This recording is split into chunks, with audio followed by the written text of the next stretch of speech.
আমরা যদি সত্যি জ্ঞানী হয়ে থাকি, আগামী থেকে যে মানুষগুলো লাফাচ্ছেন যে তাড়াতাড়ি আমাদের চেয়ার দেন, কি করবেন? চেয়ার 15 বছরে তো চেয়ারের পায়াও পাননি, হঠাৎ আপনি এত পাগল হয়ে গেলেন কি করে যে চেয়ার চাই চেয়ার চাই? কি করবেন চেয়ার নিয়ে? আজকে ফজু পাগলা নামে একটা লোক আছে কিশোরগঞ্জের, ফজু পাগলা যে স্ট্যাটাস দিয়েছে যে ভারতের সাথে নরেন্দ্র মোদীর সাথে যাই করেন না কেন কিছু মানি না, নির্বাচন দিন, তাড়াতাড়ি ক্ষমতা হস্তান্তর করেন। ক্ষমতা কি আপনার বাবার নাকি? একটা ট্রাক সরাতে পারেন না আর এখন ক্ষমতা নেবেন মানে?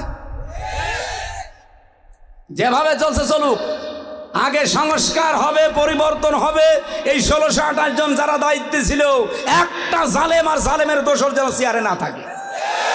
তারপরে নির্বাচন। কিসের নির্বাচন এখন? সেই ডিসি ওই ডিসি আছে, শুধু কুড়িগ্রাম থেকে রাজশাহী এসেছে, এই পরিবর্তন। আমরা চাই চেয়ার গুলোতে এই জালেম এবং জালেমদের দোসর এই 15.5 বছরে যারা, একটাও যেন না থাকে, সব পাল্টানো লাগবে।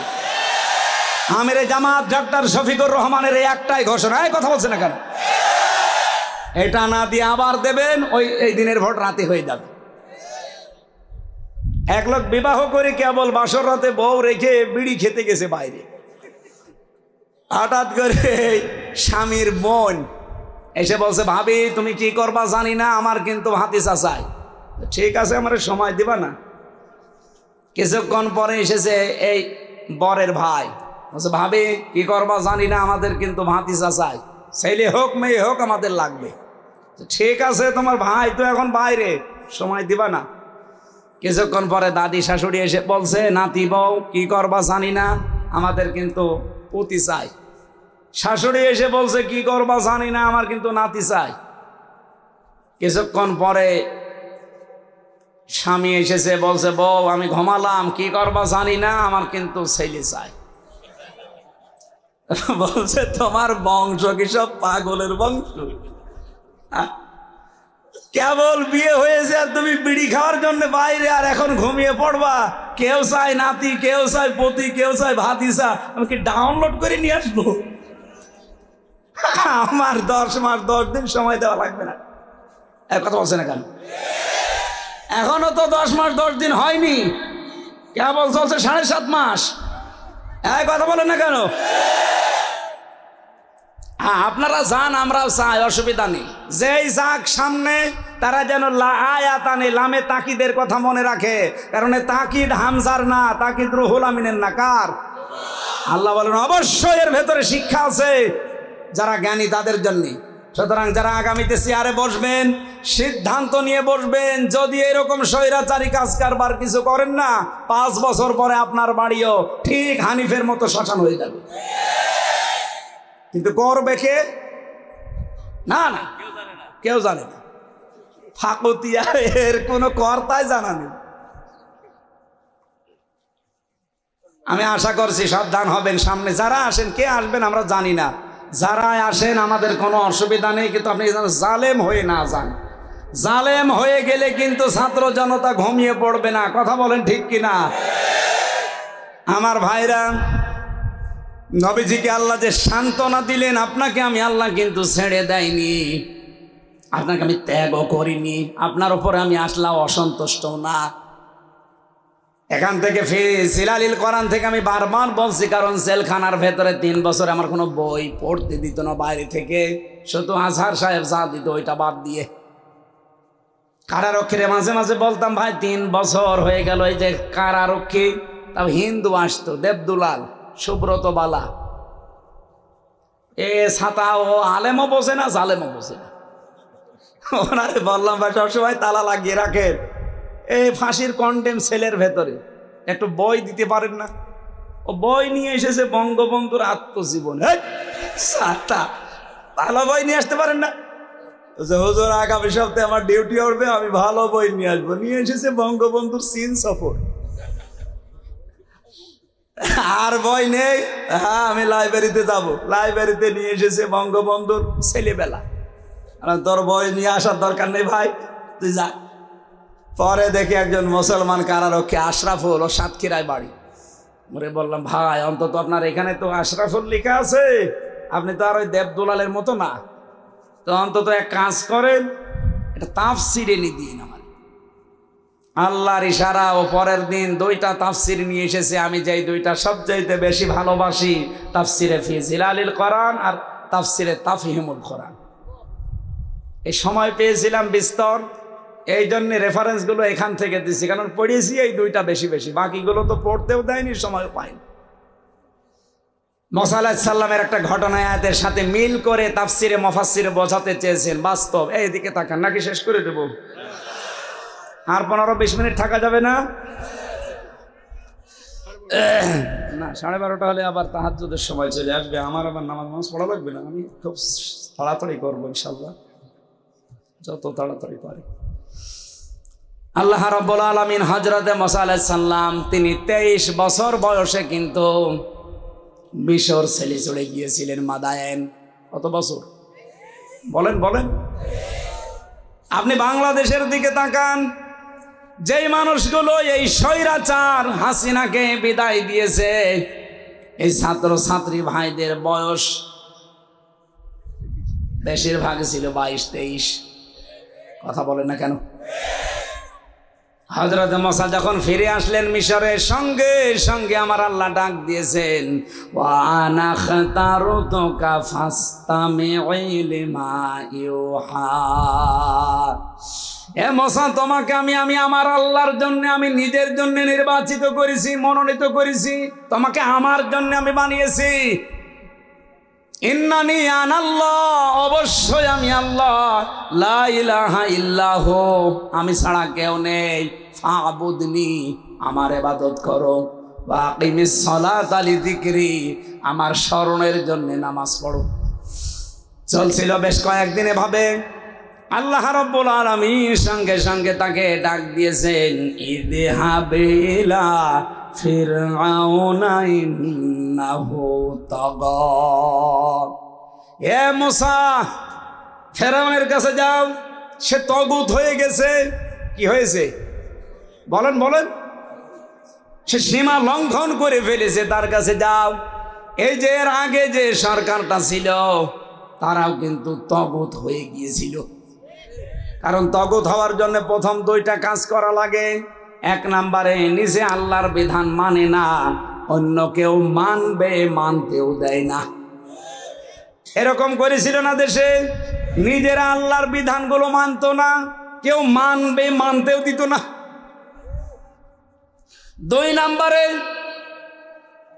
জনগণকে কষ্ট দেওয়ার জন্যে তাগুত সরকার মন মতো আইন বানায়, বিধান বানায়। এ 15.5 বছরে এমন এমন আইন তৈরি করেছিল, বাংলার মুসলমানের কলিজা পর্যন্ত চুরমার হয়ে গিয়েছিল। আপনি যতগুলো ব্যবস্থা আছে, শিক্ষা বলেন, অর্থনীতি বলেন, বিচার ব্যবস্থা বলেন, প্রশাসন বলেন, যত ব্যবস্থা আছে সবগুলোতে তারা হাত দিয়ে দিয়ে আইন তৈরি করে করে ধ্বংস করে দিয়েছে সবগুলো। হযরতে মুসা আলাইহিস সালাম বললেন, রব্বুল আলামিন, তুমি আমাকে এমন এক জায়গায় পাঠাচ্ছ যে তাগুত, স্বৈরাচার, এর কাছে তো এমনি যাওয়া যাবে না। তোমার কাছে আমি প্রথম একটা জিনিস চাই, সেটার নাম হচ্ছে এলেম। নাম কি? তিনি বললেন, রব্বি জিদনি ইলমা, হে আল্লাহ তুমি আমার জ্ঞান বৃদ্ধি করে দাও। তাহলে স্বৈরাচারের মোকাবেলায় হযরতে মুসা প্রথম কি চেয়েছিলেন? আরো জোরে। 2024-এ বাংলাদেশের দামাল ছেলে মেয়েরা স্বৈরাচারের মোকাবেলা করার জন্য কি চেয়েছে? বলেছিল না কোটা না মেধা? বলেন বলেন, মেধার নাম কি? তারা যখন জ্ঞান পেয়েছে, মেধার মূল্য চেয়েছে, তখন তাদের নামে এমন একটা শব্দ লাগিয়েছে, স্বৈরাচার, তার নাম দিয়েছে রাজাকার। এরা রাজাকার শব্দ পেয়ে স্লোগান আরম্ভ করেছে, তুমি কে, আমি কে। কে বলেছে? কে বলেছে? হযরতে মুসা বললেন, আল্লাহ আমি জ্ঞান পেয়েছি, কিন্তু আমি আর একটা জিনিস চাই, আমি এখন সাহস চাই, শক্তি চাই। রব্বি রব্বিশরাহ লি সাদরি ওয়ায়াসসির লি আমরি ইলা আখিরি আয়া। হে আমার বক্ষকে প্রশস্ত করে দাও, আমাকে শক্তি সাহস বৃদ্ধি করে দাও। আপনি 15.5 বছরে বিএনপির মতো এত বড় দল, জামাতের মতো এত বড় দল, আরো বড় বড় রাজনৈতিক দল, স্বৈরাচারের একটা চেয়ারের পায়া 1 ইঞ্চি নড়াতে পারে নাই, অথচ এরা খালি হাতে, এদের বুকের ভেতরে আল্লাহ এত সাহস দিয়েছিল, প্রশাসনের সামনে নিজের বুক পর্যন্ত দিয়ে তারা পাহাড়ের মতো দাঁড়িয়েছিল। 3 নম্বরে আমি কোরআন থেকে পেয়েছি, তিনি বললেন, হে আল্লাহ, শুধু আমি সাহস পেলে হবে না, আমি যে কথা ফেরাউনের কাছে বলবো, এই কথাকে সাই দেওয়ার জন্যে আমার একটা সহযোগী লাগবে। তুমি আমাকে এমন একটা বক্তা দাও যে বক্তার কথা হবে প্রাঞ্জল, স্পষ্ট ভাষী, কারণ আমার তো জহব্বা ছোট। হারুনা ওয়াখি হারুনা হুয়া আফসাহু মিন্নি লিসানান ফারসিলহু মাইয়ারিদ আইয়ুসাদ্দিকুনি। এর ভেতরে আছে, তিনি বললেন আমার ভাই হারুনকে আমার সাথে সঙ্গী সাথী সহযোগী বানিয়ে দাও। আমি স্বৈরাচারের সামনে যে আমার ভাইকে দিয়ে কিছু কথা বলাতে চাই, কারণ তার কথাগুলো বোঝা যায়, স্পষ্ট প্রাঞ্জল ভাষী। তার মানে বোঝা যাচ্ছে এই দেশে যারা একামতে দিনের দায়িত্ব পালন করছেন, আপনাদেরকে এই জাতির সামনে উপস্থাপন করতে হলে আপনারা যদি কথা বলার মতো ওই জায়গায় না থাকেন, এমন এমন বক্তা আপনাদের পেছনে থাকা লাগবে যে বক্তাদের কথা স্পষ্ট প্রাঞ্জল ভাষী। তার ভেতরে রুহুল আমিন একজন। এইরকম রুহুল আমিন বাংলাদেশে যত হাজার হাজার আছে, আজ তাদেরকে আমার মনে হয় কাজে লাগানোর সময় এসেছে। কারণ মুসা আলাইহিস সালাম যে সত্য নবী ছিলেন, তিনি যে সঠিক ছিলেন, হক ছিলেন, সেটা সুন্দরভাবে উপস্থাপন করার জন্য রুহুল আমিন দরকার আছে না নেই? এখানে বাংলাদেশে এখন বক্তাদেরও এই ভাষায় কথা বলা লাগবে, যেমন বলেছিলেন হযরতে মূসা। শুধু এতটুকুই শেষ না, 3-4 নম্বরে তিনি বলেছিলেন, আল্লাহ আমরা ঐক্য চাই, আমি ঐক্যবদ্ধ একটা শক্তি চাই। আজ বাংলাদেশের দিকে তাকালে আমি এটা 100 ভাগ মিলাতে পেরেছি। স্বৈরাচার পতনের জন্যে ছোট ছোট বাচ্চারা, শুধুমাত্র 14 দল বাদ দিয়ে বাংলাদেশের সব ছাত্র ছাত্রী এক হয়ে গিয়েছিল। কিসের ছাত্র দল, কিসের ছাত্র শিবির, কিসের ছাত্র মৈত্রী, কিসের ছাত্র ইউনিয়ন, 1 থেকে শুরু করে মাস্টার্স পর্যন্ত যারা আছে সব হয়ে গিয়েছিল এক। কথা বলে না কেন? এটা না, আজও সময় এসেছে বাংলাদেশকে পৃথিবীতে যদি দাঁড় করাতে চান, স্বৈরাচার মুক্ত যদি এই পৃথিবীতে বাংলাদেশ উপহার দিতে চান, আগামীতে কোনো স্বৈরাচার যেন মাথা চাড়া দিয়ে উঠতে না পারে, এটা যদি দেখতে চান, দলাদলি পালাপালি লাফালাফি সব বাদ, সব এখন এক হওয়া লাগবে। যদি আবার ভুল করেন 100 বছরের সুযোগ আর আসবে না। শেষে বালির টিরাকে নড়াতে আর পারবেন না কিয়ামতের আগে। 5 নম্বরে আমি পেয়েছিলাম হযরতে মূসা ডাক দিয়েছি, আল্লাহ আমি শুধু ঐক্য চাই না, আমি সরঞ্জাম চাই, আমার কিছু সরঞ্জাম দাও, আমি এই স্বৈরাচারের সামনে যাব। আল্লাহ পাক বলেন, যাও, তোমাকে আমি লাঠি দিলাম। ওমা তিলকা বিয়ামিনিকা ইয়া মূসা, আমার হাতে কি? লাঠি। এটা লাঠি, শুধু লাঠি না, ছেড়ে দাও। তিনি লাঠি ছেড়ে দিয়ে কি হয়েছিল? এখানে লাঠির ভেতরে আমার আল্লাহ এমন শক্তি, পাওয়ার ক্ষমতা দিয়েছেন, স্বৈরাচারের যত শক্তি ক্ষমতা আছে সবগুলো ধ্বংস করার শক্তি ওই লাঠির ভেতরে ছিল। বাংলাদেশের 18 কোটি মানুষ, আমাদের উচিত হবে এমন এমন লাঠি 18 কোটি মানুষের 36 কোটি হাঁটে থাকা লাগবে। যদি কোনো স্বৈরাচার মাথা ছাড়া দিয়ে উঠতে চায়, মূসা নবীর মতো লাঠি ব্যবহার করা লাগবে। এটা আমাদের পূর্বপুরুষ যারা, তারা দেখিয়ে গেল। এই যে আবু সাইদ, হাতের ভেতরে কি ছিল? এই কথা বলছে না কেন? আপনি দেখেননি? তামাম দুনিয়া এটা দেখেছে, যখন গুলি লাগতেছে তারপরও লাঠি ছাড়ে নাই। এ লাঠি বলতে শুধু হাজে আবু সাইদের বাঁশের লাঠি না, এমন এমন লাঠি তৈরি করা লাগবে বাংলাদেশে যে অ্যাটম বম নেই, ওয়াইদ্দু লাহুম মাস্তাতাতুম মিন কুওয়াতি ওয়া মির রিবাতিল খায়ল। আল্লাহ তাআলা সূরা আনফালে জানিয়েছেন ওরা ইসলাম ধ্বংস করার জন্য যেটা কাজে লাগায় ওটা উল্টি আপনি ইসলামের পক্ষে কাজে লাগাবেন। সে সময় এখন আসে নাই। 15.5 বছরে যতগুলো পত্রিকা যতগুলো মিডিয়া সব রাম আর বামরা কাজে লাগিয়েছে, ওইটা এখন ইসলামের পক্ষে হাতে নেওয়া লাগবে। এই কথা বলেন না কেন? এই জন্য আমরা চাই অতি দ্রুত ইসলামিক টিভি, দিগন্ত টিভি খুলে দেওয়া হোক। এই কথা বলেন। যত পত্রিকা আছে যেগুলো মানবতার কথা বলে, ইসলামের কথা বলে, এগুলো সব চালু করে দেওয়া হোক। আর এগুলো সব কন্ট্রোল করবে মুসলমানেরা। কোন রাম বামের হাতে এগুলো থাকলে মিথ্যা তথ্য ছাড়া সত্য কিছু পাবেন না। আমারা যেই দিন ধরে নিয়ে গেল, বাড়ির থেকে নিয়ে গেল আমারে কুষ্টিয়ার হালসা থেকে, পরের দিন সকালবেলা পত্রিকায় বাংলাদেশ প্রতিদিন আমারে রিমান্ডে নিয়ে যখন ওই মাটির নিচে নিয়ে গেল, আমারে বলছে হুজুর পত্রিকা পড়ে। পত্রিকা পড়েই দেখি ওখানে হেডলাইন করেছে মুফতি আমির হামজাকে আমরা কুষ্টিয়ার চড়হাঁস থেকে গ্রেপ্তার করেছি। তা মিথ্যা কথা। নিয়ে গেল বাড়ির 2 তলার ছাদের উপর থেকে, আর লিখল কুষ্টিয়ার চড়হাঁস থেকে ধরেছি। ওই দিন থেকে যে মিথ্যা আরম্ভ হয়েছে, এই জন্য পত্রিকা, মিডিয়া, প্রচার মাধ্যম যা আছে ওরা ইসলামের বিপক্ষে, মানবতার বিপক্ষে কাজে লাগিয়েছে। ওইটা এখন পক্ষে কাজে লাগানো হবে ইসলামে। নবীজির বাড়ি ঘর ছিল খেড়ের, নবীজির বাড়ি ঘরের উপরে চারিদিকে ছিল খেজুর পাতার পাটি, কিন্তু তার বাড়ির সামনে 9টা ঘোড়া বাঁধা থাকতো। কয়টা? তার বর্ম ছিল, জুলফিকার ছিল, মাথার হেলমেট ছিল।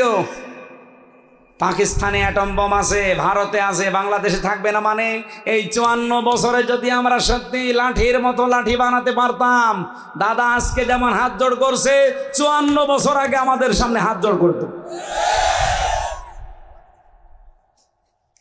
সর্বশেষ হযরতে মুসা যখন এই খেলা লাঠি দিয়ে আরম্ভ করেছিলেন, আল্লাহ রাব্বুল আলামিন বলেন ক্বালা লা তাখাফা ইন্নানি মাআকুমা আসমাউ ওয়া আরা।